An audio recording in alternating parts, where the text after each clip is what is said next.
passport. Okay, cool. Then we'll grab 2 more questions.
Everyone seated? Everyone ready to get going for this morning? Hello everyone, my name's Monique Conhetty and I'm one of the board members at the Victorian Responsible Gambling Foundation. I'm really pleased to be with you here today. I came down from Melbourne last night and went to the dinner, and the excitement and the energy and the passion was really, it was palpable, I could feel it. And so I'm pretty excited about today after last night. I hope everyone had a fun time last night. Before we get going, I would, in travelling down here to Geelong to the land of the Wathaurong, I'd like to make my personal acknowledgement to the traditional owners of the land and the water and the waterways, particularly with this view. I pay my respects to their elders, past, present and emerging. And I'd also like to acknowledge Bunjil, the creator spirit of this land, and the story that Barry shared with us last night about the creation story of this land and these waters. So thank you. So this morning we've got a couple of really great speakers I'm quite excited to hear from, and I'm sure you are too. So first up we have Nasir Sobhani. So Nasir Sobhani is also known as the Streets Barber. He's earned this affectionate title through his time on Melbourne streets, offering free haircuts and shaves to homeless and the less fortunate. He believes in using his talents to be charitable and to help those less privileged, regardless of their background. Nasir's compassion and dedication to humanity touches all who encounter him, and we have the opportunity to do that now. Nasir, welcome.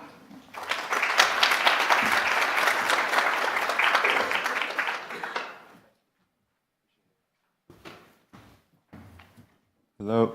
Yeah, perfect. That's great. I'm a little bit animated when I talk, so I asked for the mic, which is nice. How you guys doing? So thank you so much for that. My name is Nasir Sobhani. My friends call me Streets actually now, which is kind of cool. I've always wanted a nickname. I was the guy who would always give nicknames to people, and I always wanted to, have a nickname myself. So I was always giving myself different nicknames, but they never stuck because you can't really give yourself one and hope that they're gonna stick, right? And then, my last barbershop that I was at, they called me Streets, so it's cool. It's funny because then someone else called me that yesterday at a different barbershop, just randomly. So I'm like, all right, I guess that's going to stick. And it all comes from not giving it to myself, which is cool. So, Streets, that started how long ago?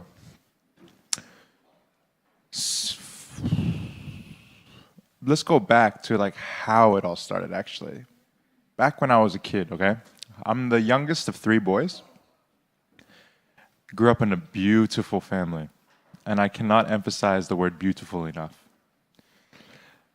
Parents are both philanthropists, love the community, the world is their community, and they were all about giving back, serving mankind, showing humanity to every single person that crossed their path. Both coming from Iran, they both actually moved and met in the Philippines back in the 70s. My mom was in the more rural islands in the south. My dad was doing his university degree in Manila. And they ended up meeting at a meeting. Meeting in a meeting, how funny is that, eh? And they're in their 20s. And,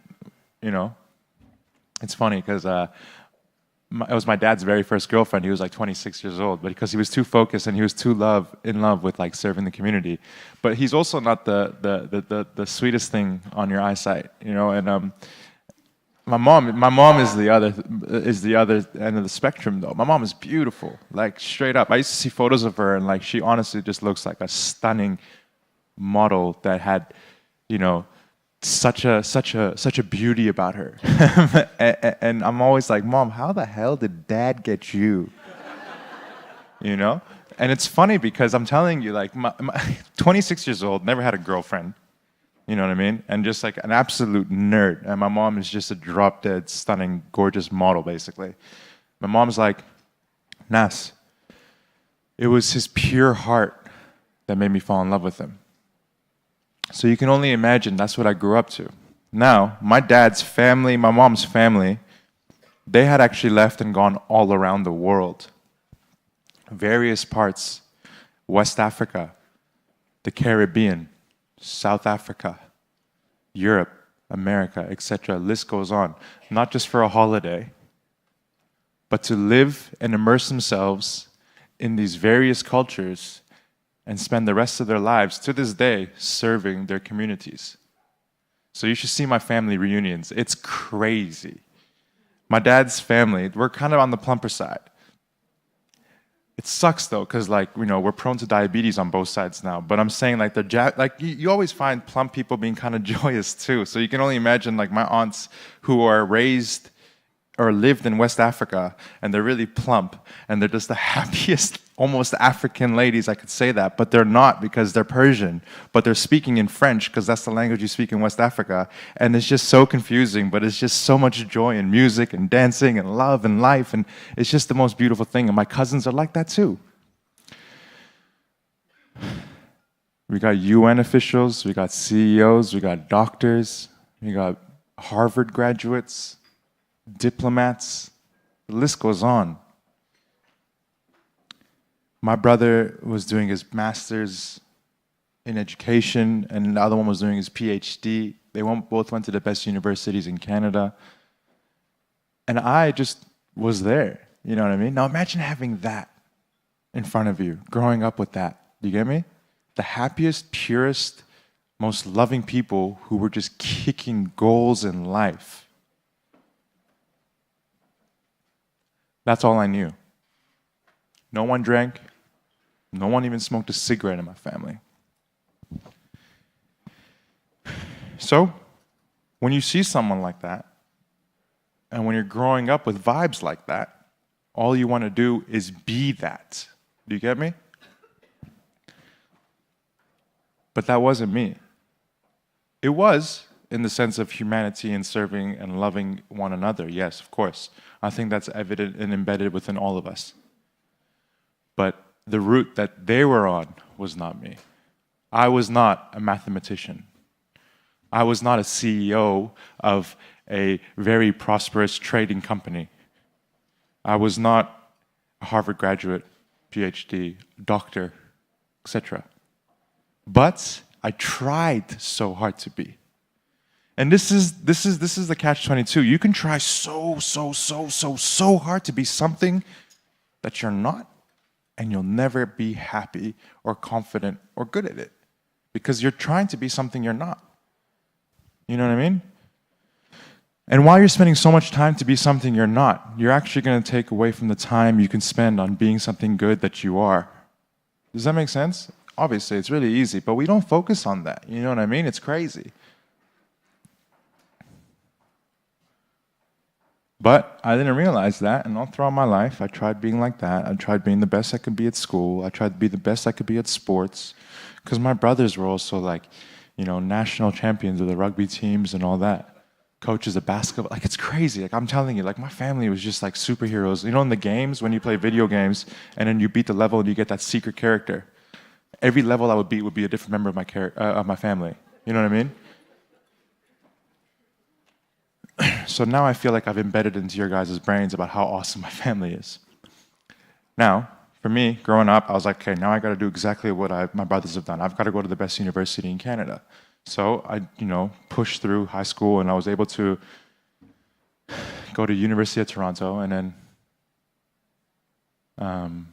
because that's what they were doing. But that was when I kind of changed, and I had a little bit of freedom to do my own thing, and I had all the pressure and all the intense, I think, expectations that I put upon myself, no one else. And throughout this time, I was introduced to, a simple joint, which I thought was really, really fun. And it was like, oh, it's, whatever. My family never did it, so I was never exposed to it. So I smoked the joint for the first time, and I was like, whoa, what was that? Sure enough, that led to another joint, and more and more and more. All in university. But it led to not only joints, but it led to nights out drinking, hanging out, being a first-year university student. But unfortunately, going to the best university in Canada, you couldn't really do both. Do you know what I mean? You had to either study or you had to party. And if you were going to party, you weren't going to come back to study. And that was like that.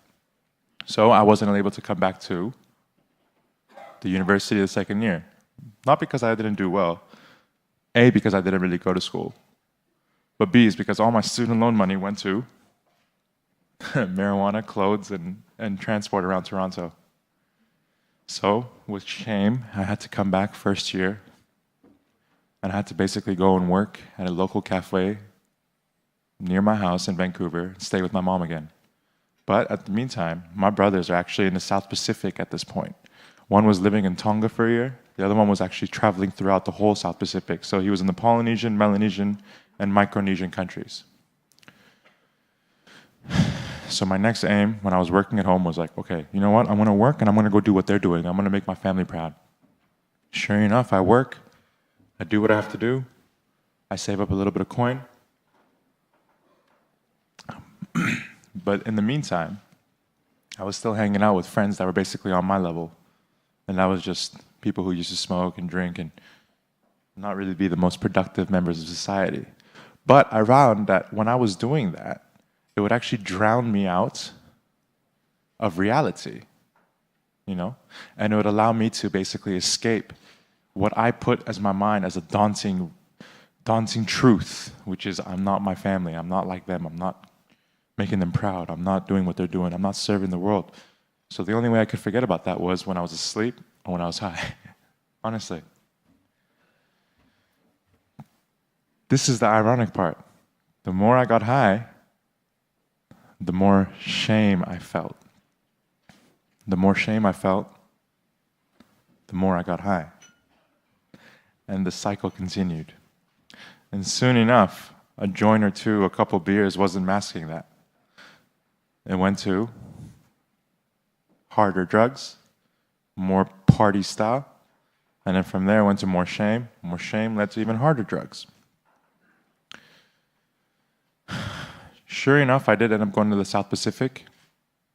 I was intended to be there for a year. 8 months, I was doing so well. I was killing it. I was staying sober. I was serving the community. I was so proud. I was like, this is me, this is me. And then sure enough, I started getting so embedded in the culture and the island life. Because I was living in Vanuatu and I was living in the villages. I'm telling you, like we'd cook our own food with coconut shells. It was cool, man, I'm telling you.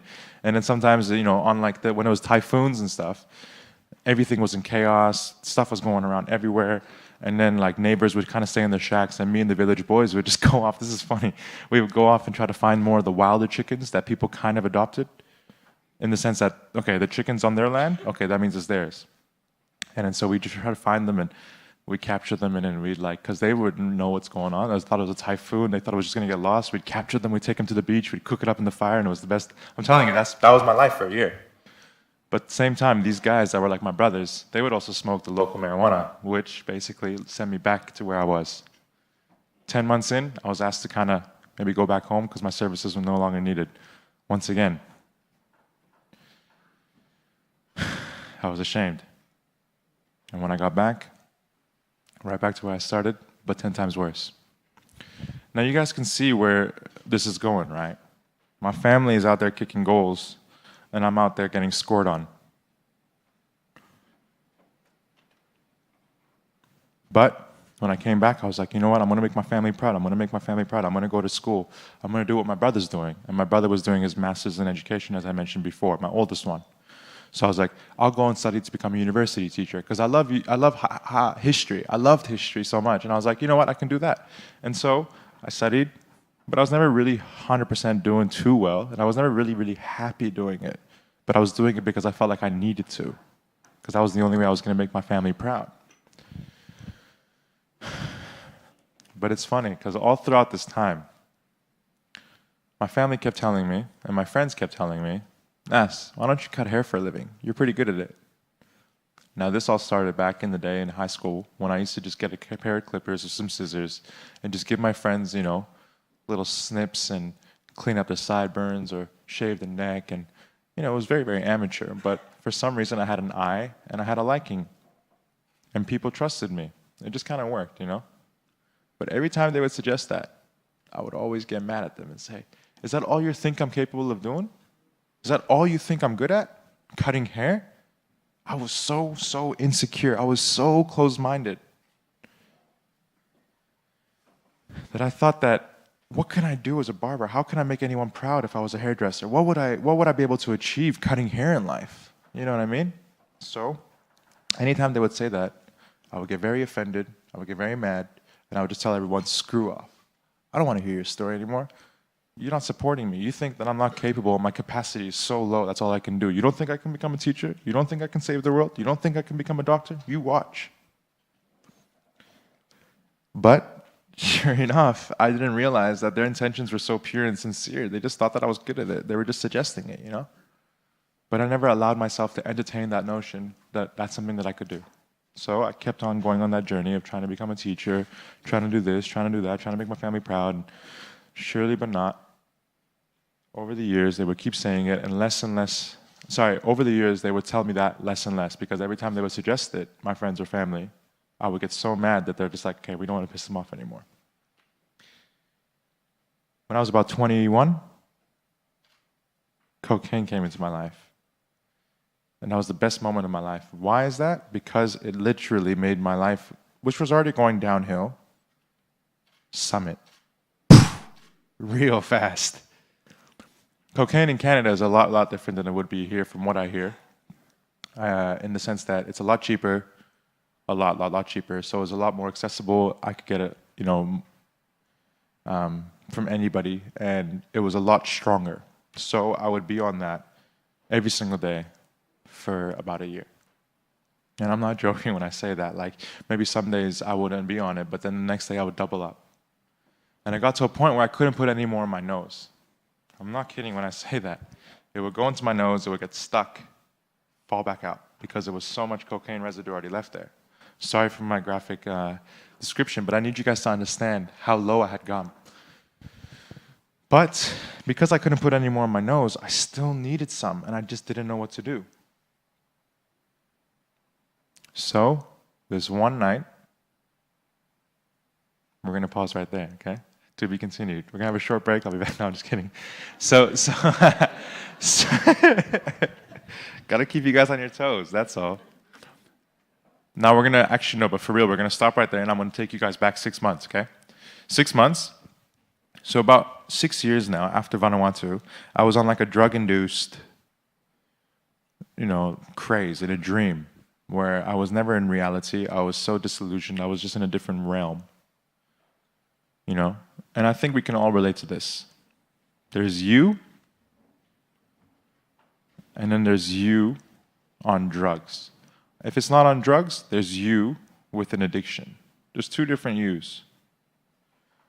Because one's a true sense of self. Another one is yourself with something else. Whether it be baggage of an addiction from gambling, whether it be an addiction to sex, whether it be an addiction to drugs. But that's not your true sense of self, because something is influencing your nature. You get me? But when you don't have that, when you have the clarity from whatever substance, that unhealthy relationship you have with whatever it may be, that's your true sense of self. You get me?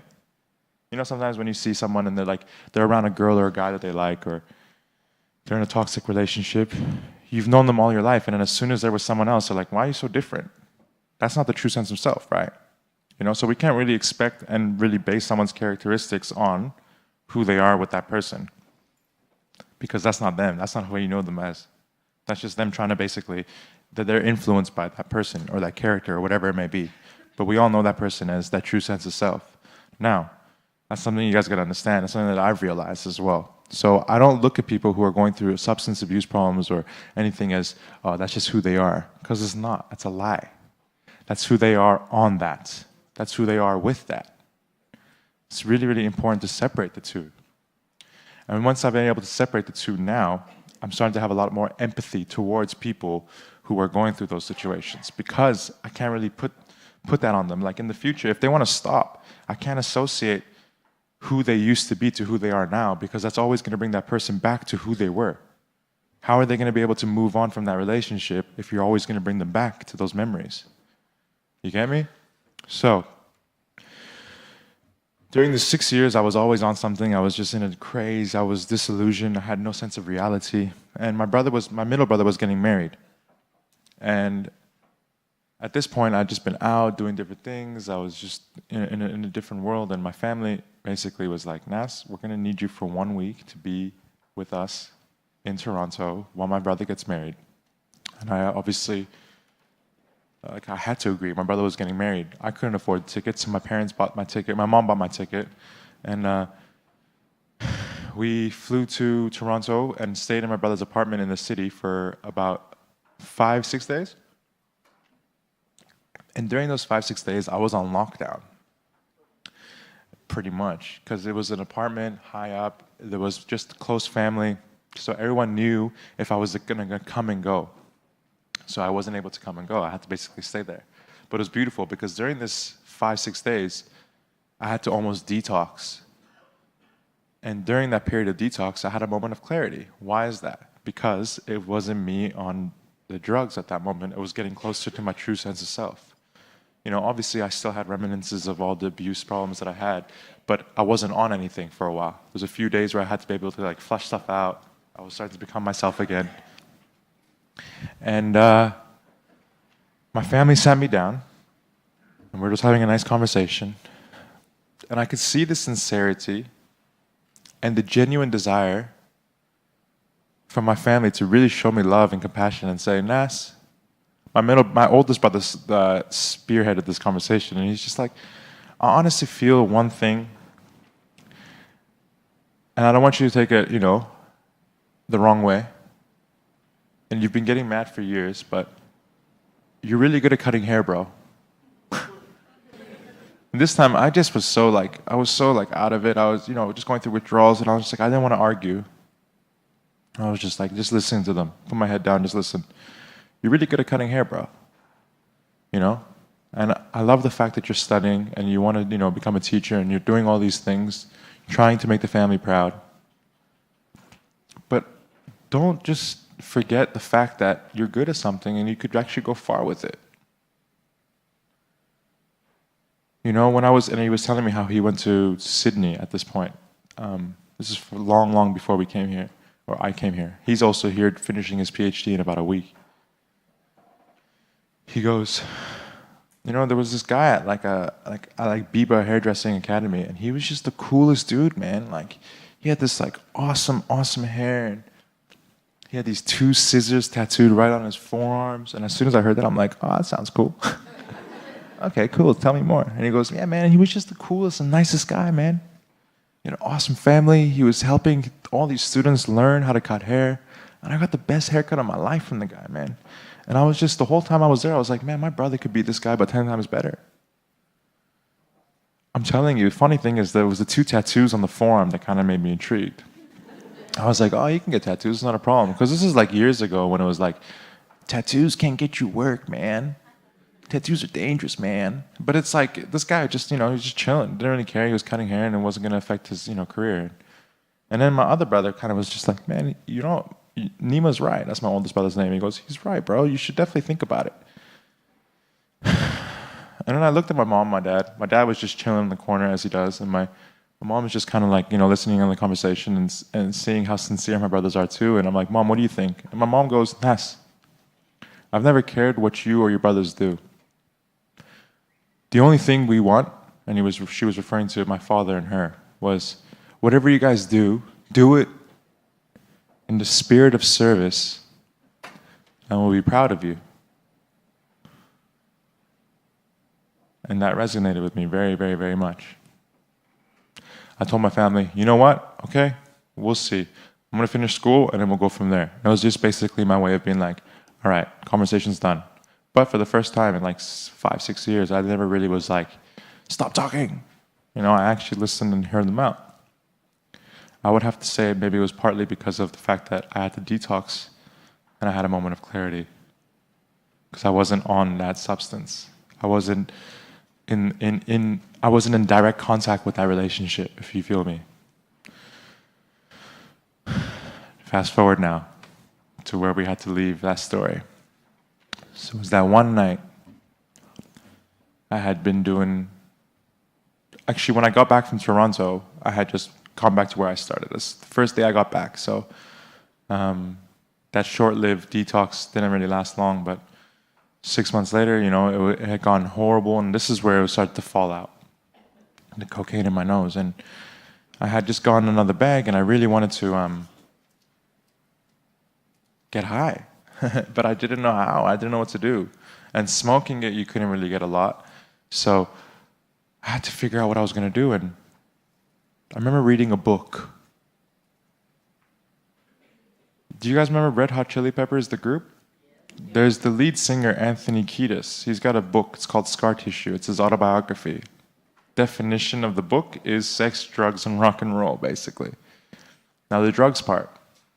He was talking about how he used to do something called speedballs, which is basically cocaine and heroin mixed. So you'd be going up, and then you'd be crashing hard. It's crazy. I know, but that's just what rock stars did, I guess, in the 90s. But I remember reading that, and I was like, he used to shoot cocaine. Okay, maybe I can do that, because then I don't have to put any more in my nose. Where the hell was I going to get needles? Like, you know what I mean? I don't know what to do. Like, I was coming from a very, very pure family, you know what I mean? So anything that I had experienced when it came to drugs was just all self-taught. I was never really pressured. I was never really influenced. It was all my own doing. It was my own curiosity. It was me just reading and going out different places and being like, hey, can I try this today? Can I try that today? Can I try this? My cat at this point, 13 years old, had diabetes. Man, diabetes doesn't leave my family no matter what. I just thought about that. That's crazy. My mom's side and my dad's side have it, and now my cat has it. Lord. So my mom used to have to shoot her with insulin every night. And so we had insulin needles just lying around my kitchen inside a bag that my mom used to use. It's like, I can use those needles? But I'm like, how do you shoot coke? So guess what I did? The internet's crazy. I go onto Google and I type in, how does one inject cocaine? And you'd be surprised to see how many blogs there are. It's insane. You can do anything. You can find anything. You can learn about anything on the internet. So I read one of the blogs, and it was just people. It was a forum. People were just discussing how to do it. I know, it's wild, isn't it? And obviously, it was just you grab your spoon, you mix it with water, etc., and get your vein out. No, how do I get my vein? You know what I mean? I was just trying to think, like, I don't have any string, I don't have any. So then I looked over to my left or my right or whatever it was, and I saw my Xbox console, and they had the cables in the back. So I grabbed my cables from the back of my Xbox console, wrapped that around my bicep, just because I remember that's what they do in the movies. I held it with my teeth, and I saw the vein come out, and I was like, oh yeah, okay, cool. And I grabbed my cat's diabetic needle, and I suck up the Coke water that I had on a spoon, and before you know it, jabbing myself all night. You know when you're seeing people do that, they push that little bit of water that's inside the needle out? You know the purpose of that is to get any air bubbles out? Reason being, if you don't get the air bubbles out, if air goes into your veins and then it goes into your brain, you're out. Me, I was such a junkie, I didn't even realize that was the case. I just didn't want to waste even a drop of my Coke, so I didn't do that. But because my cat's diabetic needle was not big enough, I didn't realize that saved my life. I almost died that night. But I didn't really care. Next morning, I wake up at 5 o'clock in the morning. Sorry, 5 o'clock in the afternoon, because I stayed up all night. I just woke up in a groggy state. And I was just, my head's pounding. My arms are black and blue. I don't know what's going on. All I knew is that I needed more Coke. Half the addiction, guys, you got to realize is this, okay? It's not even being addicted anymore.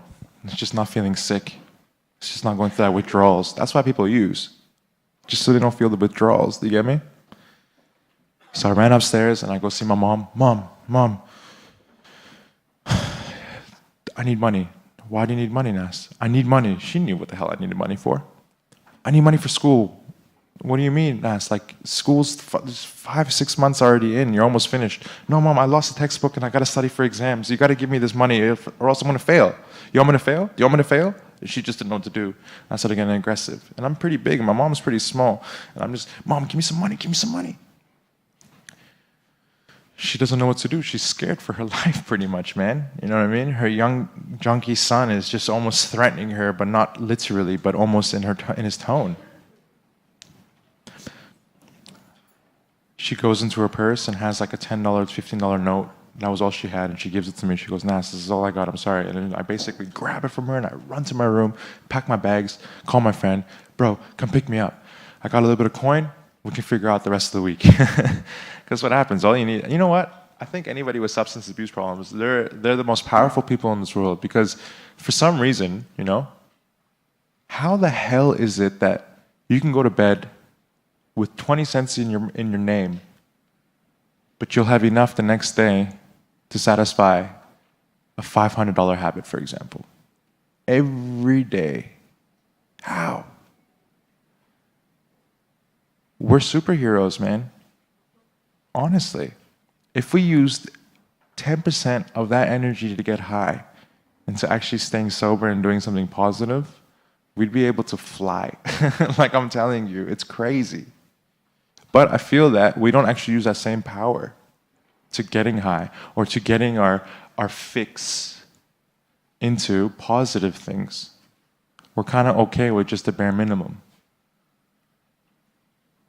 Anyways, my friend calls me.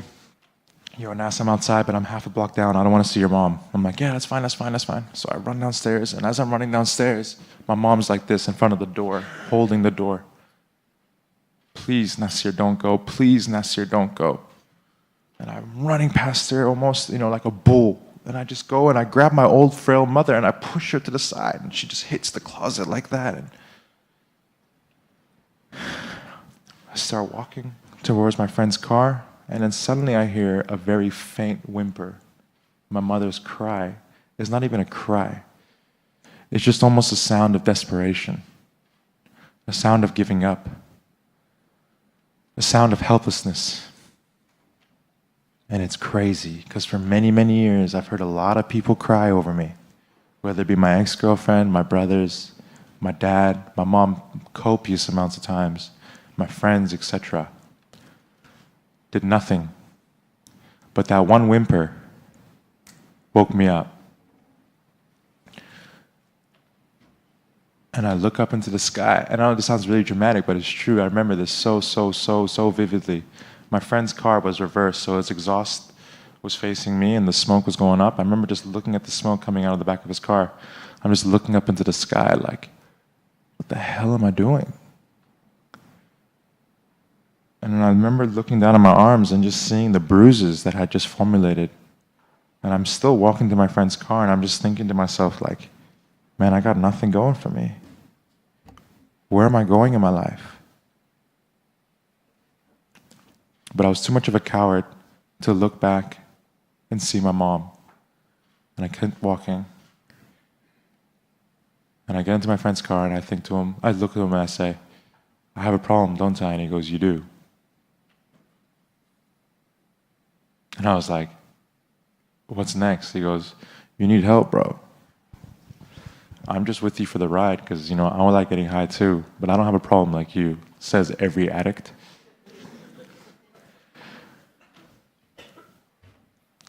2 weeks later, I checked myself into a detox center, and I've been sober ever since. 6.5 years. Thank you. Now, I don't even smoke a cigarette. I think it's because once I sobered up, I went to my rehab, which is the most important thing in this world. You can go to the gym and you can lift weights. But then you can go to the gym and you can lift weights with a PT. You'll be able to learn your form. You'll be able to learn how to lift. You'll probably have a better understanding of how to exercise properly. Rehab is your PT. You may not get it off the first PT. You may not get it off the second, third, fourth personal trainer. But you're always going to find that one personal trainer which will click with you. Perseverance is so important, right? And going to one rehab clinic may not be good for some. I got lucky. I met my personal trainer. It's kept me sober still, but I'm not thinking that I'm cured. The biggest cause for relapse is confidence. Confidence that you've handled it and you know how to deal with it and you're never going to relapse again. One's too much, 1,000's not enough. I got that tattooed on my hand right there when I was in Thailand. Everyone was drinking. I was just sipping virgin pina coladas with a little umbrella, just, whatever. And I'm like, man, everyone's having so much fun. Should I just do it? And I was like, nah, I can't, man. I've already been sober for like a year and a half. I'm like, then I started going through all the tricks and everything that we learned in rehab, think about the consequences, stop romanticizing, etc., etc. And then I saw this kid in the corner and he was giving bamboo tattoos. And I was like, you know what? I don't need to drink. I'm just going to get a tattoo. And that day I got the one's too much, 1,000's not enough. One is greater than 1,000. So now I just remember that story of everyone getting pissed drunk and I'm just getting tattooed. I wake up the next morning early, go for a swim, everyone's hungover. Anyways, so I go to rehab, I come back out. My mom, and it was in rehab when I had that second moment of clarity again. And I was like, what am I going to do with myself? And I realized a lot of the reasons why I was using was because I felt so much shame and I was unhappy with myself. And that's when I decided, I'm going to become and go full-fledged with this barbering thing. I don't need to finish my last semester of uni, because what am I going to do with it? And so I put all my energy and my focus and my attention that I used to use into getting high, into becoming a barber. I came home after rehab, and I looked at my mom. My mom said these words, and it was the most impactful things I've ever heard in my life, and that was, she goes, Nasir, this is the first time in 7 years that I can see someone behind your eyes. Crazy, hey. I was a ghost. Anyways, I gave my mom her son back for a few months, and that's when I decided I'm going to do my next journey. And my brother was, at the time, doing his master's here. And he's like, Nasir, you need to come to Melbourne. Let's just start fresh, and we'll do what we have to do. And I was like, all right, cool, let's do it. And I came to Melbourne 5.5 years ago with the hopes of becoming a barber. And the one thing that always stuck in my mind was, Nasir, whatever you do, do it in the spirit of service. I used to do everything I could to become a barber. I used to go watch people cut hair. I used to watch YouTube videos. I used to practice, do everything I could. And I realized whenever I would cut someone's hair, not only did I feel good, but the person that was in my chair came in like a zero, but they always left my chair feeling like a hero. It was crazy. Just a sense of humanity, the joy, the pleasure they had in getting groomed and just hanging out and talking. Even if they didn't want to talk and they just kept quiet, after I gave them a haircut, I made them look fresh and I put the attentive detail and really showed integrity in what I was doing, they always left happy. And I saw this one guy outside Parliament Station out in Melbourne, and he always used to sit there, and I used to always get him a coffee and a muffin. But one day I just didn't get him a coffee and a muffin. I asked him, do you want a haircut? And he goes, yeah, bro, I would love one. And that's when it clicked. Nas, whatever you do, do it in the spirit of service. So I could be a barber, but I could also serve cutting hair. We have these grand ideas on how to serve the community. We think we need to go to Africa to build an orphanage, or we need to go to Thailand and save the elephants, or we need to go to South America and build a well. And that's the only way, or we have to give $1 a day to kids. That's the only way we can serve and really help out the community. But man, that's just closed-minded, tunnel vision thinking. There's so many ways we can help one another. We all have a talent, right? We all have a role. Imagine this world, as cheesy as this may sound, we're a big team. But on each team, there's different positions, okay? Whatever your position is based on whatever your skill set or whatever your talent is. Guys, I'm 29 years old and I think I found the purpose of life. The purpose of life, in my opinion, is to figure out what that role is. Figure out what your talents are. Okay? Once you figure out what your talents are, once you figure out what you're good at, you don't have to be the best at it. But once you figure out what you're good at, then you use that skill, that talent, to serve mankind. Once you serve mankind, you're fulfilling your role. And when you're doing that, whatever it may be, you're going to wake up feeling good, feeling happy, living a life of purpose. which is the purpose of life. It's so simple, man. And that's the one thing that's kept me sober, is fulfilling my role and living a life of purpose. Now I don't, in the back of my mind, it's like, okay, I can go out on the piss, or I cannot, because I want to be good for tomorrow's event that I'm going to have, cutting hair for homeless people. I've got bigger aspirations, I've got goals, I've got dreams I've got to aspire to. I've got a responsibility to play my part on our team. It's so simple. We overcomplicate things. My brother now, he's doing his PhD, and that's his thing. He's smart. But he's also got that real leadership vibe about him. He loves basketball. He coaches and volunteers for a lot of the South Sudanese kids out in Collingwood.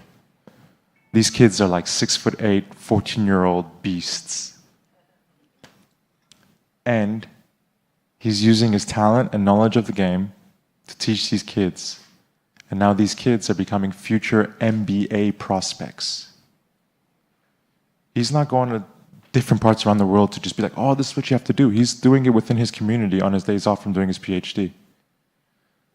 I have a client who's an optometrist, and he was so moved by what I was doing for the homeless men and women that he's like, you know what, I'm going to come with you to a shelter one day, and I'll give free eye exams to the men and women and give them glasses. We all have a role, guys. Just figure out what it is. It doesn't matter how old you are, it doesn't matter how much you've lived your life not fulfilling that role. Figure out what you're good at. If you're good at food, make a nice roast dinner once and give it to, like, you know, a youth center or whatever, or like a homeless shelter, for example, or like even a hospital. Like, when was the last time someone like that probably had a nice, gorgeous, you know, home-cooked roast dinner instead of just canned corn with, I don't know. There we go. You know exactly. Oh my God. But you know what I'm trying to say? Like, we don't have to overcomplicate it. Like, what's his name? Who is it? It was Confucius. Confucius said, it's like, Confucius said, he said, life is so simple, we just tend to make it difficult, right? And once I started to really simplify it, then I realized we just got to fulfill our role in life. I've met a lot of people on the streets, and I've traveled a lot now. And you know what's funny? My family is so proud of me. My extended family, they're constantly messaging and telling me how happy they are, how much they love me, how excited they are to get a haircut. All because I fulfilled my role and I started living life for myself, and I wasn't striving or aspiring to be anybody else but myself. There was a gambler that I actually met out on the streets.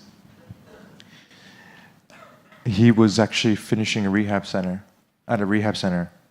And his story was crazy. And it all started from video games. And he was addicted to video games. And then he met this girl who basically got him out of that, but got him into drugs and meth. And then he started using meth, and then he started to sell meth so he can supply his habit. But when you're on meth, you don't go to sleep. And the only place he could really go to at nighttime was where? There we go. Casino pokies. And it was the pokies that got him back onto the addiction for games, because in the video games, this is crazy, and we figured this out together. The video games had all those lights, and everything was just going, noises and blah, blah. And in pokies is basically the exact same way. It's an adult video game.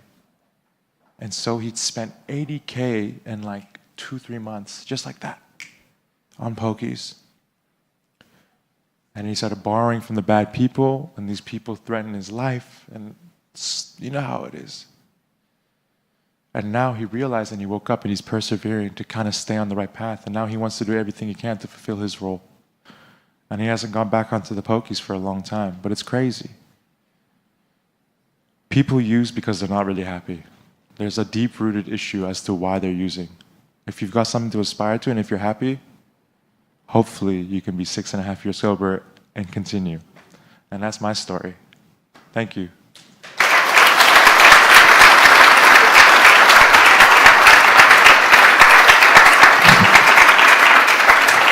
we have time for questions? Yeah? Is there any questions? I'll tell you guys one thing before I continue. Actually, the one thing, I give a lot of talks to schools, obviously not as graphic as I was today. But the one question I always get, and I'll just get us out of the way, is, how many tattoos do you have? I don't know. I've lost count. I'm covered from head to toe. Second, which tattoo hurt the most? It was my hand. Okay. Actually, every year that I'm sober, I put a line in my other hand. So I've got 6 years here. I almost want to relapse because it hurts so much. That was a joke. All right, any questions? Anybody got a question? If not, that's cool. Yes. Thanks, Nas. That was very kind and generous of you to share that. Thank you. I really appreciate it. Thank you so much. I'm just wondering, with the work that you're doing, is it actually income generating for you? Are you able to survive financially as well? So I work 5 days a week at a shop here in Geelong. I've actually moved from Melbourne to Geelong, so I can do more volunteer work on the side. What I'm doing directly with cutting hair for the homeless, no. That's all self-sufficient. I do side gigs, side projects, any kind of event which is not directly linked to cutting hair for the homeless. If people want to donate or help out the cause, they'll do that. We're in the process of setting up our charity, actually, so that can all, generate a little bit of income for team members. It's just myself, and we've actually got about 10 people on the team now. We've got another barber. We've got some barber affiliates. We've got 2 PAs to help events and organize stuff. One of which is here, actually, Sarah. She's the one who organized this. And we're all doing this free of charge. So it's awesome. We're doing the whole cutting for the homeless thing just to give back. But then, like I said, I obviously have to work to kind of allow me to do stuff like this. So when it's directly linked to cutting, no way. No way. I'm actually going into prisons now because I've decided, my mom used to always tell me, focus on solutions, not the problem. And the problem was the homeless community for me. Now it's a solution. I felt a lot of the men that I used to cut on the streets had just come out of prison. And they come out, with almost a better knowledge of how to become a criminal. It's crazy, eh? And it's one thing that's kept me off the streets is cutting hair. So I was like, man, so I'm going into prisons to teach them how to cut. But they're all about doing it like proper way through organizations and tapes and paying you and all that. And I was like, no, fuck that. Sorry, but forget that. That's not what I'm about. The second I start taking money for cutting hair and serving the community is the second that I'm not going to be the Streets Barber. So I finally, after 2 years of busting my ass, I finally got the thumbs up from the director of Margianlised prison to go in and start teaching the guys how to cut. So we're getting the ball rolling, and it's going to be twice a month. And it's going to be all free of charge, but it's not going to be through a TAFE or certificate because then they'd have to pay me. So this is just workshops. It's all about changing the words, you know what I mean? So, yeah. Anything else? Yeah? Hi, I'm from the homeless program up in Melbourne. Once a year we get to take the people that we work with this is at Christmas time, to homeless. Yeah, of course. Very well affiliated with those guys. So taking out the people that we work with to homeless is such a huge thing for them because they walk out and they're feeling self-worth, given a chance. Yeah, it's true. Feel good about themselves because they've got new clothes and stuff. They also get do makeup and stuff. Yeah. I was just wondering if you would be able to. Well, of course. So Nick and Marcus, the guys that founded Homie. Homie, guys, is like a non-for-profit organization, which essentially you can buy stuff at their store, but then they're also, with the profits that they get, go out and serve and basically clothe disadvantaged members of the community, whether they're homeless or they're going through hard times and marginalized. These guys are dope. And back in the day, it all started from a street store, so people would donate clothes to them, and then they started up like this big street store on Federation Square. And that very first time, this is 4 years ago, this is when the Streets Barber thing just popped. I went and cut hair at their event. And then they had like a pop-up shop in Melbourne Central. Now they've got one station directly in Brunswick Street, which is really, really cool. And their clothes are super fashionable too. Like it's not like, sorry, when I say fashionable, I don't mean like, your Louis Vuitton, Gucci, high-end kind of style. Like, it's just really trendy, cool awesome vintage looking clothes. Exactly. So we love that stuff, and I love wearing their stuff. And they're two good guys. And you know how sometimes you can sniff out the phonies to the non-phonies. They're not phonies. Which I'm really like grateful for, because like being affiliated with people that are phonies is something that I try so hard to step away from. I never want to come off as one, so it's going to be easier to never be one if you're not associated with them. And these guys are really cool. And I would love to come back and help out again. I can talk to Nick, but I haven't talked to him in like a year since I moved to Geelong. So if you can tee that up in Christmas, I'm there. Also, this one also has come out through the program is one of the people that we work with is actually doing a workplace with me now to become a... Yeah, sweet. See, man, that's what I'm saying. These guys aren't phonies, man. Yeah, well, you can do that. The Streets Barber, Instagram, Facebook, you can see it. My email address is there. Sarah's regulating it, so no selfies. Just kidding. Nice to meet you. That's great. Okay, cool. Well, my name is Nasir, otherwise called The Streets. Don't forget. Anything else, guys? Thanks for that, by the way, Shirley. Anything else? Any other questions?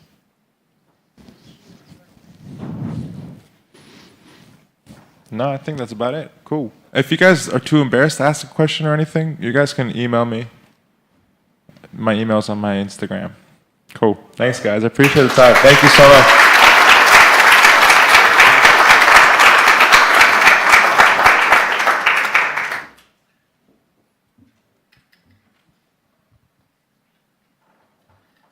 Okay, thank you, Nasir, for your generosity and your authenticity in sharing your story. So thanks for being with us this morning. Now we have our next speaker, Neavin Broughton, and he's going to provide an Indigenous perspective on human rights in gambling. Firstly, before I do the intro, Neavin, I just wanted to thank you for the beautiful blessing of our food last night. For those who were at the dinner, Neavin gave us a beautiful blessing, so thank you for that. A bit more about Neavin. He descends from the Taranaki region in New Zealand and many of the Taranaki iwi. Work-wise, he provides Maori cultural support, advice to a range of organisations from government, private to community groups. With a background in education, health promotion and the Treaty of Waitangi, he works on projects that are designed to inspire passion and people's culture. Thank you, Neavin. Welcome.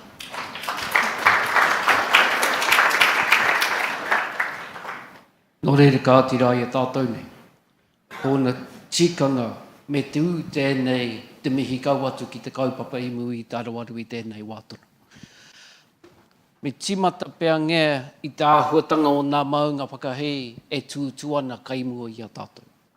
Ka huri te aro ki tā huatanga o nā awa e rere ana ki te whanganui arā ki te moana e tū mai nei. Me mihi atu ki te rohe e tū mai nei, kauatu rā ki tērā o te manu me ki ko te kai tiaki o tēnei taki wātona. Tēnei au kami, tēnei au kami. It's appropriate, totally appropriate that I should start off by acknowledging the mountains of this region. The mountains of this region. Flowing from the mountains, we have the lovely rivers, we have the lovely waters which make their way to the harbour, which make their way to the sea. Which takes me to, sorry, I'm having a little bit of trouble driving this, which takes me to the region that we're in as well, acknowledging our region. Following on from there, we heard the lovely story that Barry provided us last night in regards Bunjil.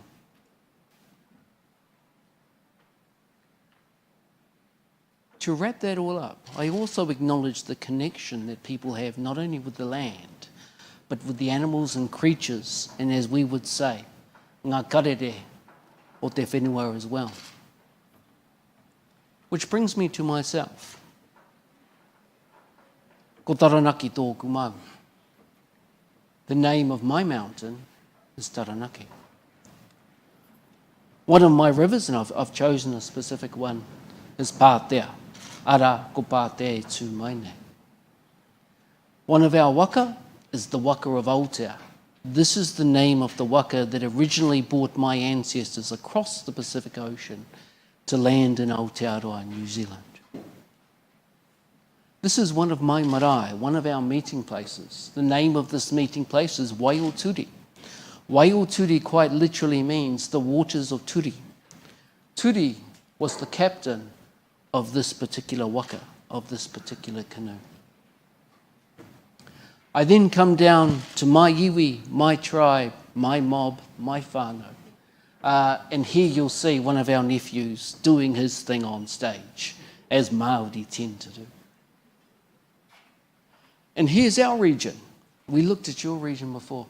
Here's our region, Taranaki Nui tonu.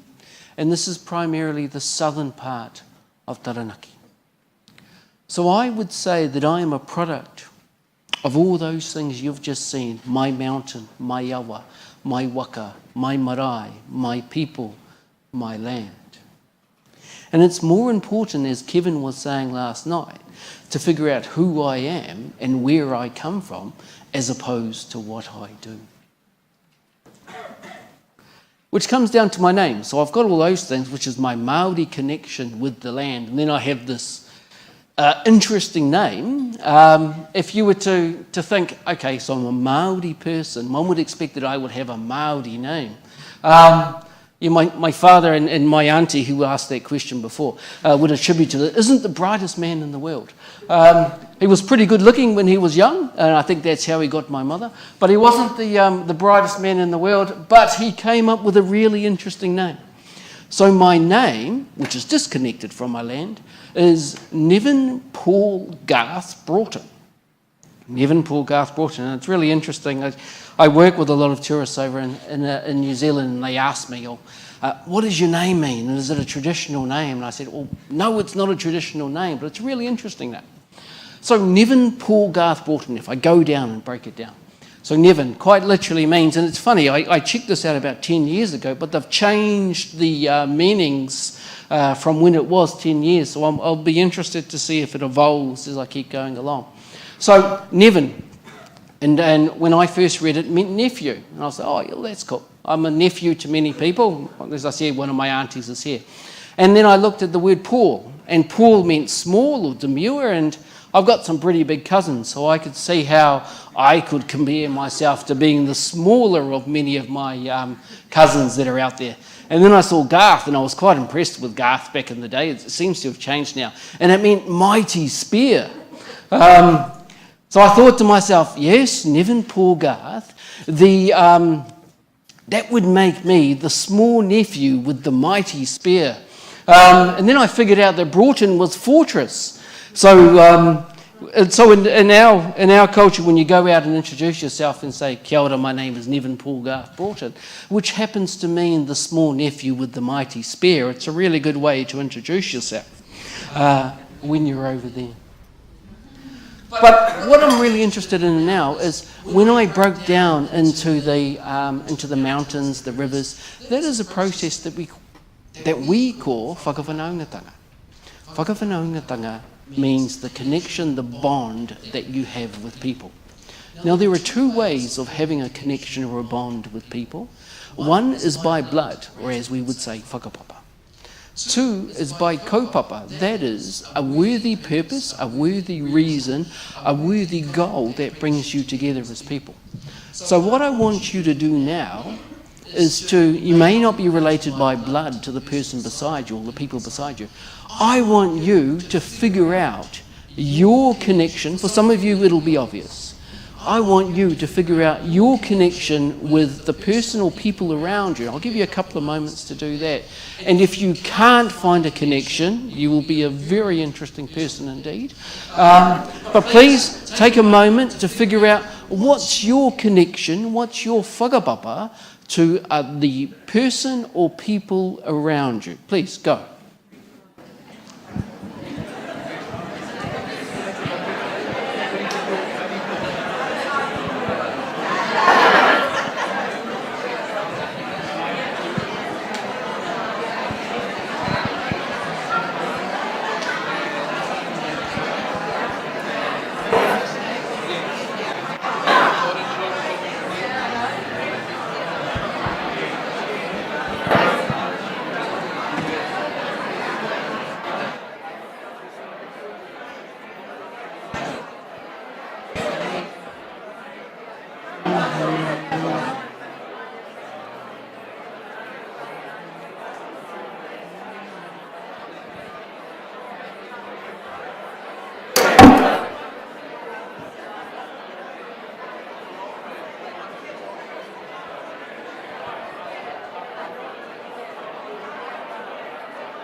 Okay, everyone.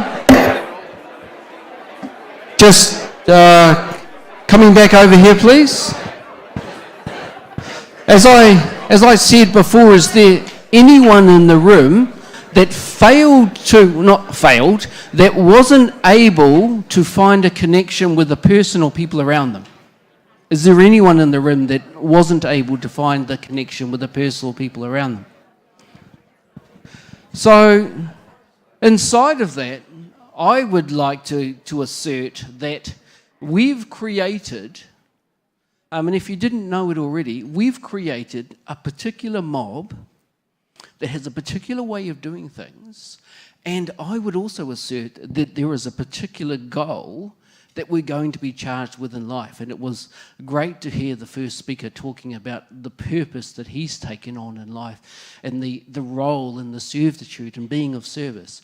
I also assert that the types of people in here, if we coin a phrase, birds of a feather stick together, are the types of birds that flock together and do things in a very similar way. So here we are, part of our own mob which we've created, part of our own family which we've created as well.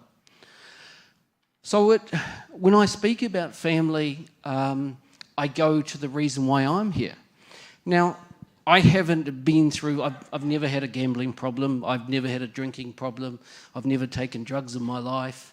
I'm kind of, I would say, probably a little bit abnormal in my culture, and that I have very few vices. My wife would say I have Netflix, which is probably the worst of my vices, but you know, I'm a pretty boring person inside of those things.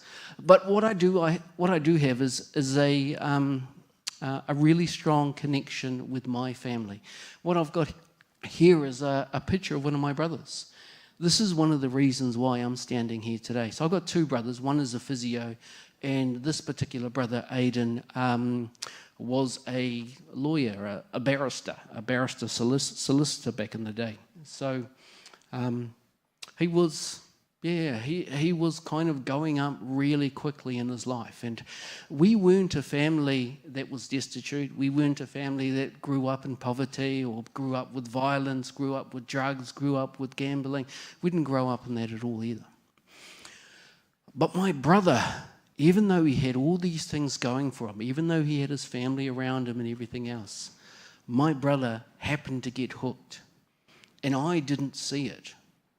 There was one day, when I look back at it now, there was one day when my brother came home and my mother had just transferred enough money to pay for one of his programs, one of his courses.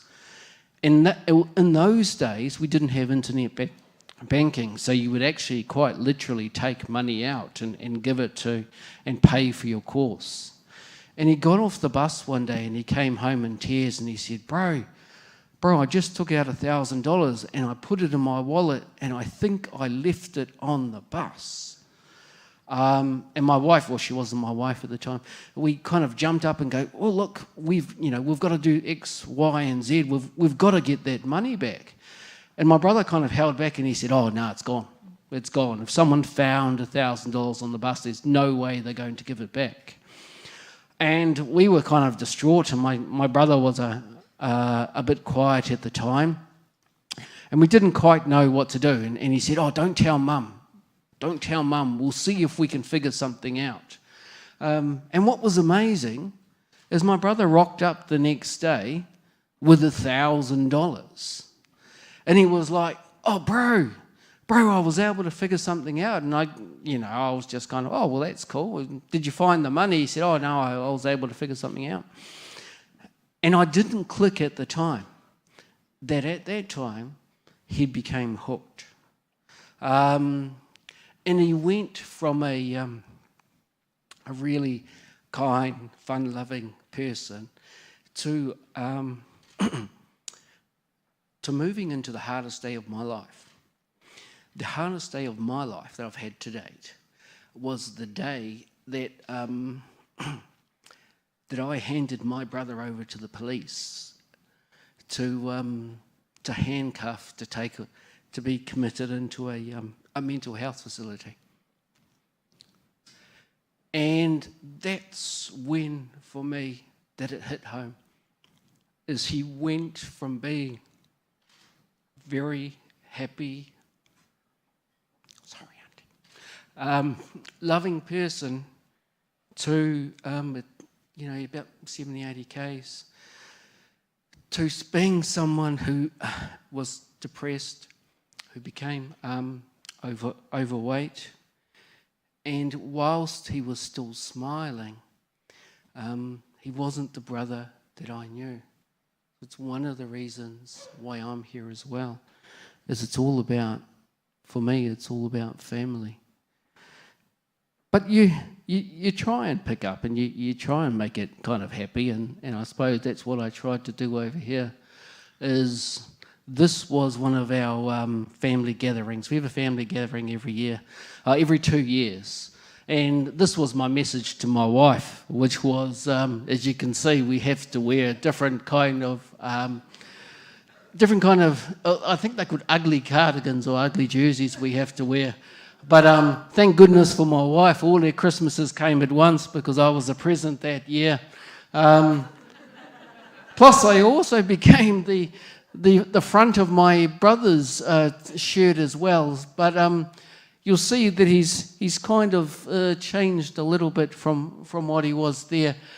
But he's going through the process now of rekindling himself, reconnecting himself with his taha wairua, with his spiritual self, with his taha tinana, with his physical self. He's going to the gym every day. With his taha hinengaro, so he's relearning inside of his mental capacity, as well as his taha whānau. So he's finally starting to let his family back in to support him. And if I look at it, it relates to this particular ngeri that we have at home. Oops. And I'll go through it. This is a ngeri that we use when it comes to funerals, and it talks about the impact on death. O he a te to'u o te ringa, ko te kawa ripi hai. Ripi hai o tuakina. Paraniti a te upako o te ngangara kai tangata ue a. So this talks about ripiripia. It's tearing yourself apart. It's quite literally cutting your flesh, hai. Tuakina. Paranitia te upako te ngangara. So this talks about the vile flesh-eating or the vile creature that eats away at our people. And it also talks about, well, how can we stave it off? What are ways that we can stave this off as well? And if we look at examples of those vile creatures that we have today, the introduced creatures, we have creatures such as these that are there, that are living, that are breathing, that lure our people in. Which now takes me to this. About 3 weeks ago, I met a group. They came with an acronym called ANSNOG. I can't remember what it means. But these were people that are working on the treaty that I know that you're working on at the moment. And I was fortunate enough to be able to welcome them. One of the things I got was, they told me, this is a message stick. And I said, well, that's awesome. What's the message? And they said, I don't know. But you're supposed to get this stick, and there's a message for you in this stick. And it was amazing last night when Barry was talking about the local people being the people of water. So what I'm going to do is I'm going to hand this round, because when I looked at it, I could see waves in it. I thought, well, quite possibly I was supposed to come back here and have this kōrero today. as our ancestors say, is that everything happens for a reason. You were supposed to be here today. You're supposed to be listening to what I have to say, what the person before me had to say, and the other people that you're going to listen to today. The people that are sitting at your table are the perfect people for your purpose in life as well.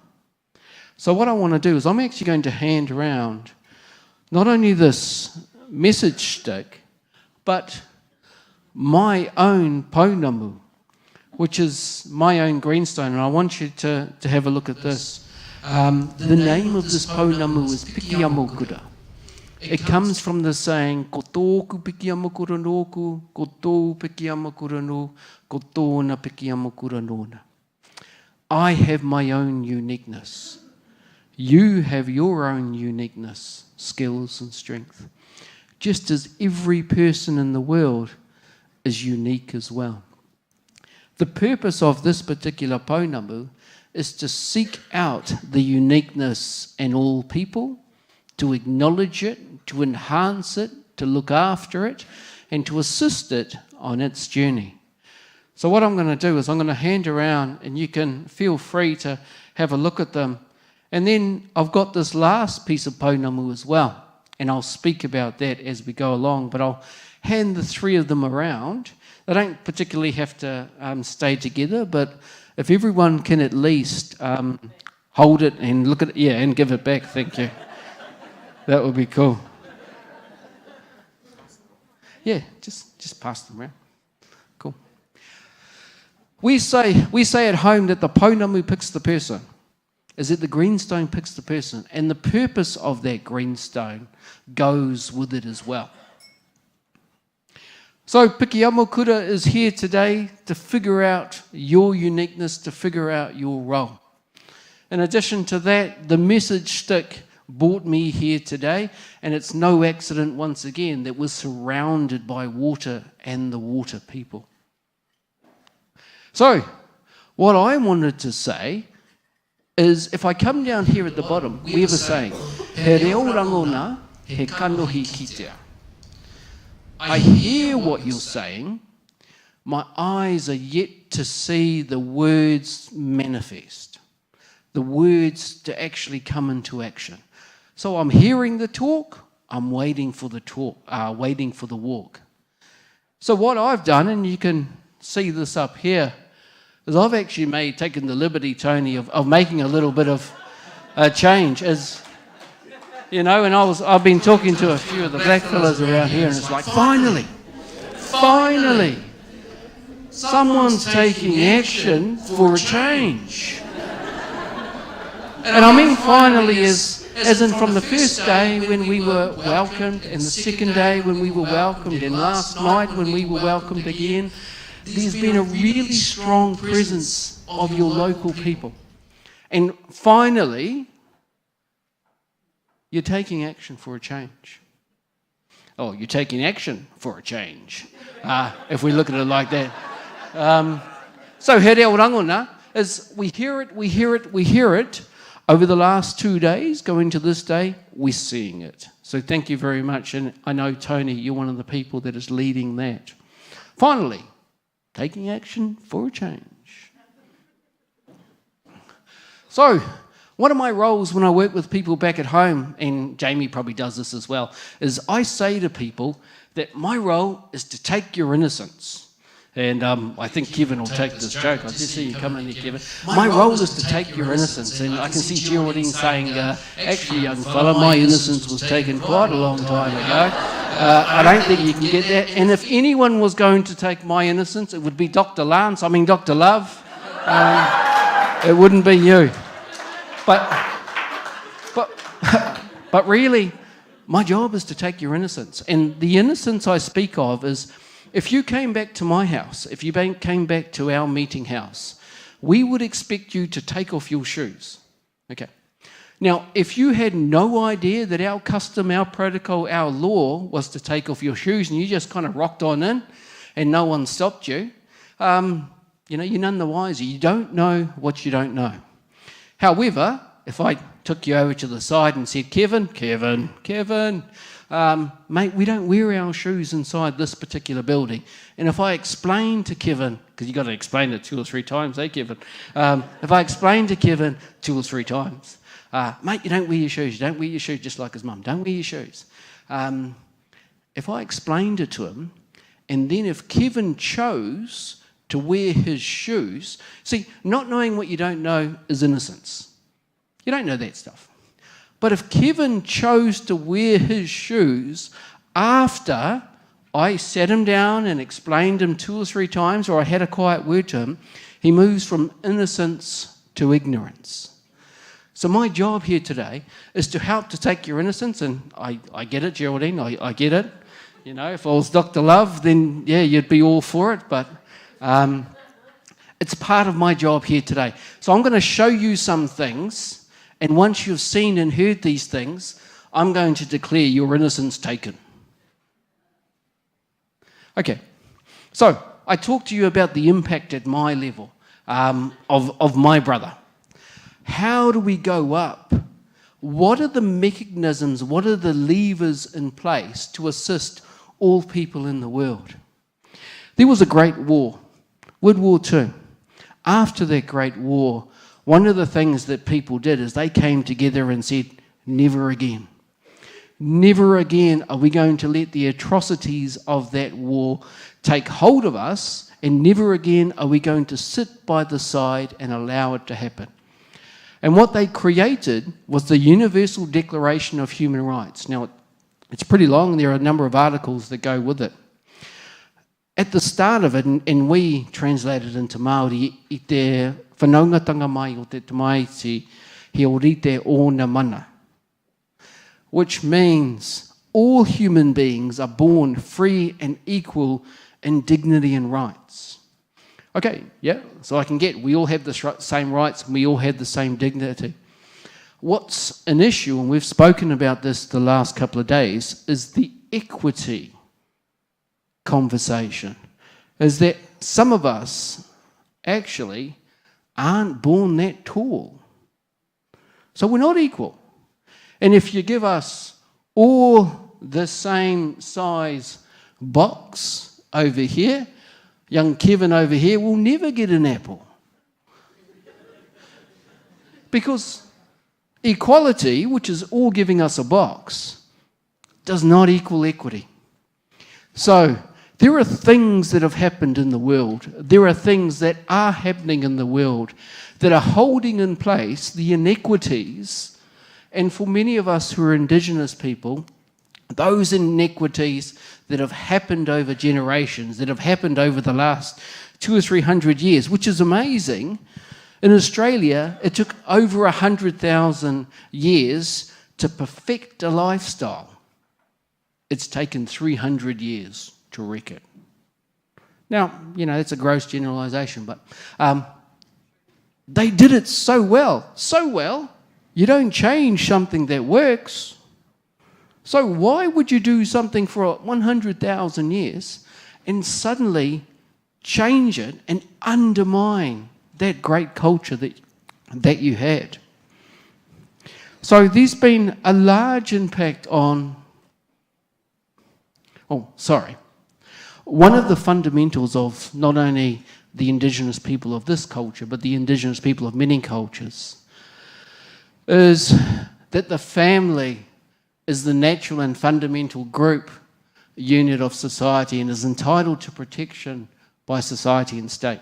So if I go back to we have the Declaration, the Universal Declaration of Human Rights, and then inside of that, what they do is they acknowledge that the family is the key. And that is the role not only of the state, but of society in general, to ensure that the integrity of the family is looked after. So we've got that's up there as well. So it is the responsibility of the state, but it is also the responsibility of us, as the first speaker was saying, as people, to look after and care for other people around us. Following on from the Universal Declaration, they figured out that there were some pretty nasty things that happened. And so the Indigenous peoples, and they've acknowledged this, the Indigenous peoples had suffered from historic injustices as a result of, and it's a new term I've learned, inter alia, their colonisation and dispossession of their lands, territories and resources, thus preventing them from exercising, in particular, their right to development in accordance with their own needs and their own interests. So it would have been interesting if we went back 300 or 400 years ago when they had what was interesting is that a lot of the things that have happened to Indigenous cultures, and especially those people over here, they haven't had a choice in. So if you were to ask people, do you want pokies, do you not want pokies? Do you want gambling, do you not want gambling? Many people, and if they have a look at it, would say no. No, we don't actually want those things. But in a lot of cultures that were colonised around the world, there was no choice in the matter. So UNDRIP, which is the Universal Declaration of Rights for Indigenous Peoples, its purpose is to start to counterbalance, to level out the impact of those injustices. And if I look at some of the articles inside of it, is states shall consult and cooperate in good faith. So that's the first point. If you're going to cooperate, cooperate in good faith with the Indigenous peoples concerned and talk to the ones that are concerned. Don't come over to Aotearoa and speak to Māori about the Indigenous problems over here, or don't go over to Sydney to talk about the Indigenous problems in this particular region. Talk to the people that are actually concerned through their own representative institutions, so they can represent themselves. You don't have to speak for them. In order to obtain, and I've underlined it, the free, prior and informed consent. Free, prior and informed consent. So it's like when you sign a contract, if you don't know what you're signing, you can void that contract. Free, prior and informed. So you should do this actually before you apply your new rules and your legislation, before adopting and implementing legislative or administrative measures that may affect them. So this isn't about will affect them. Well, if this could affect them or if it may affect them, then this comes into play. Another article that comes out of UNDRIP is Indigenous peoples have the right to the recognition, observance and enforcement of treaties, agreements and other constructive arrangements concluded with states or their successors, and to have states honour and respect such treaties, agreements and other constructive arrangements. Just checking, is Richard here yet? Richard Franklin? Well, it's not looking good for you, Ash. I know that you are going through the process at the moment of creating a treaty. In Aotearoa, we already have a treaty. And it's really important that you, when you create these treaties, is that your government, that your state actually takes it on. But another thing for you to consider is that you actually don't have to wait for the government and state to require you to do that. You can do it yourselves. Another article. States shall, in consultation and cooperation with Indigenous peoples, take specific measures to protect Indigenous children from economic exploitation. And I was speaking to my wife about this morning, and it's not about my take is that it's not just about child labour. Economic exploitation. Lance spoke about last night about the contributing factors that are exploiting our children. Geraldine spoke about the issues that are exploiting our children. I would assert that pokies and the waste of money is also something that we have to protect, because there is a level of exploitation, and from performing any work that is likely to be hazardous or interfere with the child's education or be harmful to their physical, mental, spiritual, moral and social development, and going through that is there as well. So there is an onus to protect our children, to protect our families. Now, UNDRIP is actually created, it's non-binding. And what's really interesting is that the first time it went through in 2007, there were 4 nations that voted against it. 4 nations of the 140 whatever nations there are, there were 4 that voted against it. One was my own country, Aotearoa. Second one was the US, was the States, and they kind of don't sign anything. The third one was Canada. And the fourth one was Australia in 2007. Since then, both Aotearoa and New Zealand have signed on board, and Australia has signed on board as well. Now, granted, the UNDRIP is a non-binding agreement, but it's actually made up of covenants and binding agreements from a lot of other agreements that we've got out there. Things like UNCROC and ISA and other ones. There are a number of them that are out there. So if you break it down, it is in fact binding, and we are morally and ethically required to fulfill on this. Why? Because someone on our behalf gave their word that they would honour this agreement. Now, it would be dishonourable to let them off the hook. So, what's UNDRIP all about? It's the counterweight or the counterbalance, some would say, to all these introduced things, and many of them were introduced without consent, without prior knowledge, and just kind of put on our people. It's very hard to resist some of these things. What's interesting is in, sorry, I keep saying what's interesting, but it is really interesting, is in New Zealand, the word that we have, our traditional word for alcohol, is waipiro. Wai means water, and piro means stinking or rotten. It was so distasteful to our early ancestors that they called it the stinking water or the rotten water, the sour water. But now it's become a mainstay of many of our families. So if I look on this side, we have these ngangara. We have these vile creatures that are eating away and biting away at our people. Now, UNDRIP is over here. Its purpose is to assist us in helping to reconnect with our land, with our rivers, with our earth, with our sky, with our people, with our mob. Now, what can be done when we do this well? At home, if you're from a particular place called Wanganui, there's this large river.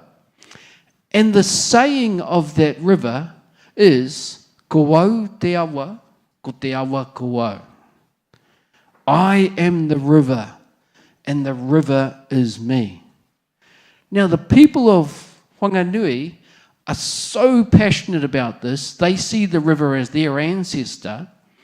They've used our version of the reconciliation process in New Zealand, which is the treaty settlements process, to actually validate their river to have the same rights as a person.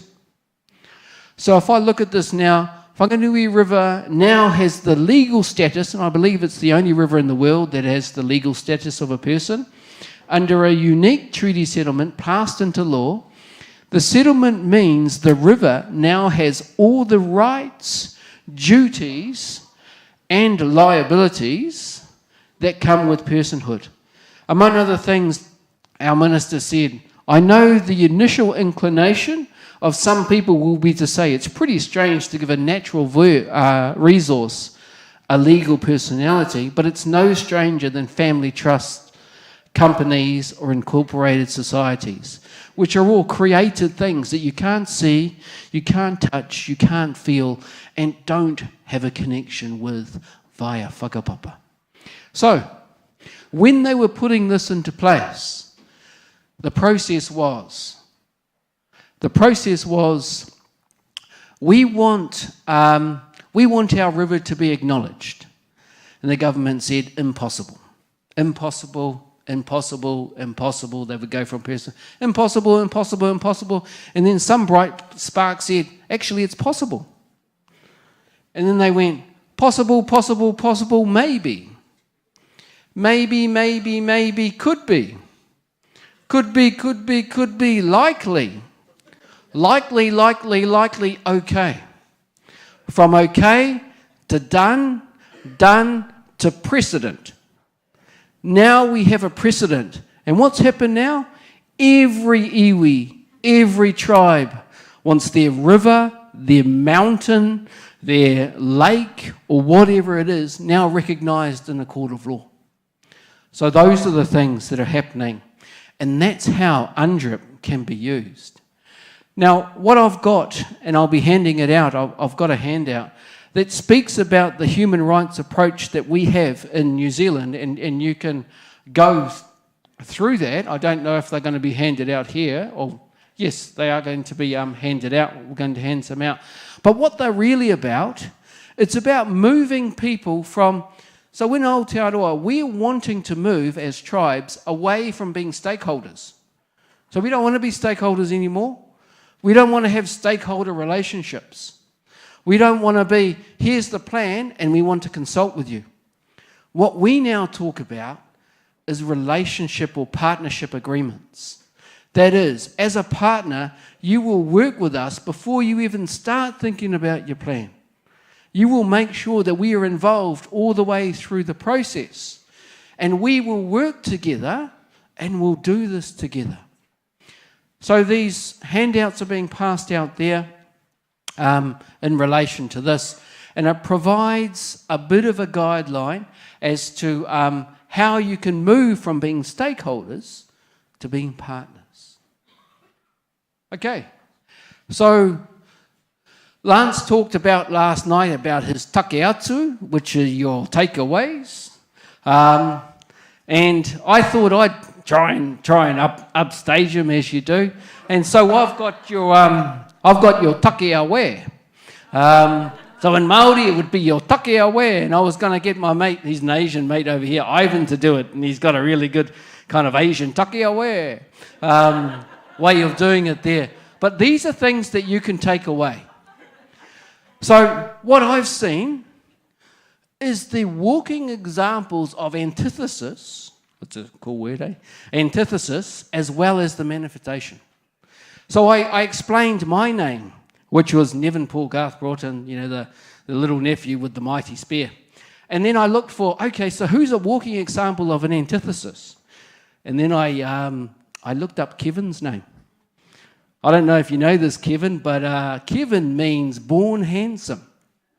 So if you don't know what antithesis is, what antithesis means, but we've got a walking example of antithesis over there with the cuzzy Kevin.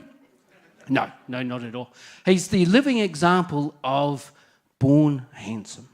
That's what his mother would say anyway. And moving through to manifestation. Manifestation is, I looked at, okay, so who's another person who's made things happen over the last couple of days, which was Tony. Now, Tony's name, as far as I can see, is a person worthy of praise when I was looking up to it. So just acknowledging, Tony, what you've done and saying that it is worthy of praise. My last points are, it's really important that we protect Indigenous people from economic exploitation. And there are ways for us to do that, to ensure that there is free, prior and informed consent before we do things that may affect our people. That we honour any treaty that you pull together, and that you move from maintaining stakeholder relations to partnership agreements. And I learned a few new words. Lingo is no worries, mate, I can get that. But in actual fact, I would encourage you, just like Dr. Lance does, is actually to have heaps of worries and to create worries for a lot of people if you're an Indigenous person, and to be a disruptor that's out there. So instead of saying, oh, no worries, in fact, mate, I've got a bit of a worry with that thing over there, and I think we should discuss about it. I think we should discuss it. My last point on this slide is, now that you know, I spoke about taking your innocence. You've seen some of the agreements that have been agreed to on an international scale. Now that you know that those things are out there, I would encourage you not to wait until it becomes a federal requirement for you to be able to work with your local communities. I would encourage you to go out and do that. I've got 2 more slides. And is Richard here yet? No? Oh, he'll be over at Deacon. So that puts Ash on the spot. If I can just grab the... Oh, yep. If I can just grab those... Where are those greenstone? Where are those Pounamu? Where are they? They've got... Okay. Can I grab the... There it is there. Oh, awesome. Kia ora, Kevin. So, Ash, if I can just grab you up here, please. Cool. I know that Richard is highly involved in working on your treaty at the moment and going through that process. And I wondered why I put this Pounamu into my baggage and that I usually wear my other one. I've had this one for a couple of years, and we say that the Pounamu picks the person. So I thought about it. I woke up early this morning and I thought, I think I'm supposed to bring you here. I was given that message stick, and I assumed that message stick meant to bring this. So what I have is a gift for, it's actually for Richard, it's not for you, Ash, but I know you have a strong connection with Ash. But your role is to help this Pounamu, this piece of greenstone, to get to the person it's supposed to get to. Now, this Pounamu has a name. I named it about 3 or 4 years ago. The name of this Pounamu is Ngāwari, which means to be affable, to be easygoing, and to make sure that things are easy. I'm hoping that it will support Richard in the work that he does. And to leave you with this saying here, e hara ma te waiwai tūtuki, engari ma te mahunga pakaru. And this is the type of person that I think Richard is anyway, is that if you're going to be stopped, or don't be stopped by a stubbed toe, if you're going to be stopped, make sure that your head's smashed in. Let that be the only thing that stops you. So with that, I'm just going to hand this, well, actually put on, I hope you haven't got a big head, Ash, which is to put this on Ash and ask him to be the deliverer of the Pounamu to Richard, and then we'll end with a waiata, end with a song.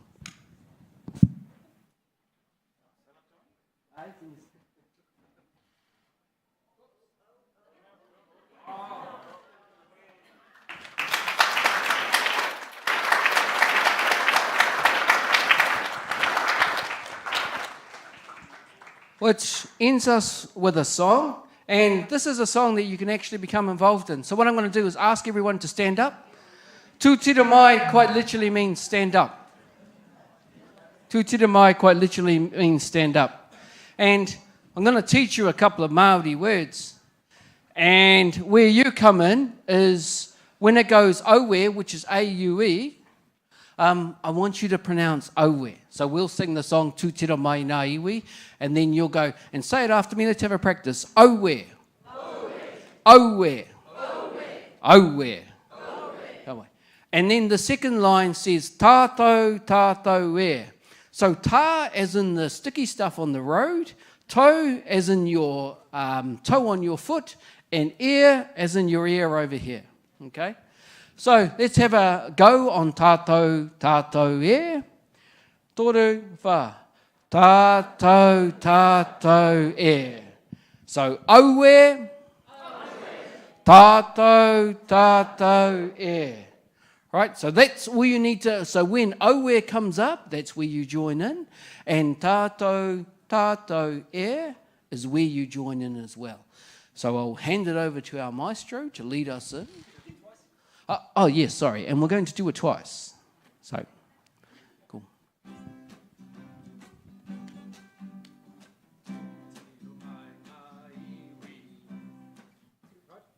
That's where you're coming. Okay. No bus from the top, be sure.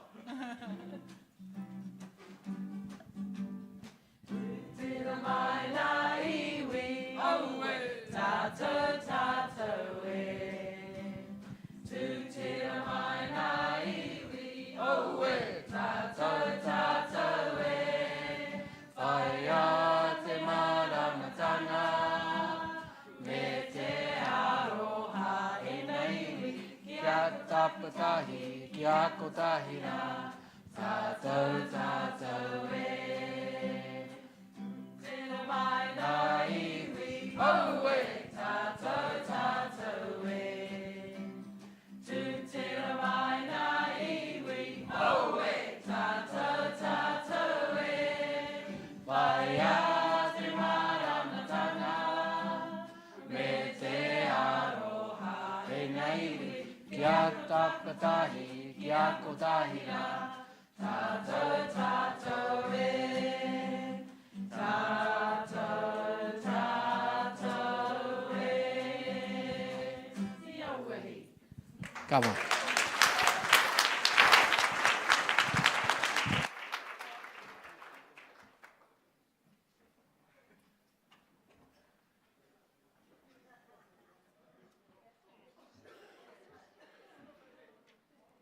Thank you very much, Kevin, for the words, the song, and the experience. So thank you. I think both speakers this morning have been quite inspiring, and one's gave us a story around addiction and that side, and Neavin, very straight-laced and hadn't done any of those, but there was so much similarity in their stories and how and one was kind of Neavin spoke of his brother, and Nasir was kind of his brother. And so there was a connection in those stories for me, and the ideas around finding purpose and meaning.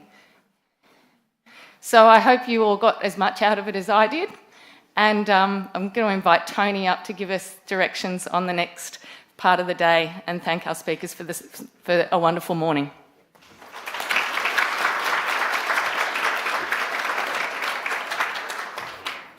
Thanks, Monique, and thanks very much, Neavin, and everybody who you've brought with you. Really humbled by your generosity of spirit and the message that you've brought. A morning tea will be served in here, and then we'll move over to Deacon for the remainder of the conference this afternoon. Sessions are due to begin at 11:15. I think we're going to be pushed to make it for that. But please eat, drink, and then head across the road. As usual, we'll have staff directing you over there. We'll see you at Deacon. Thank you.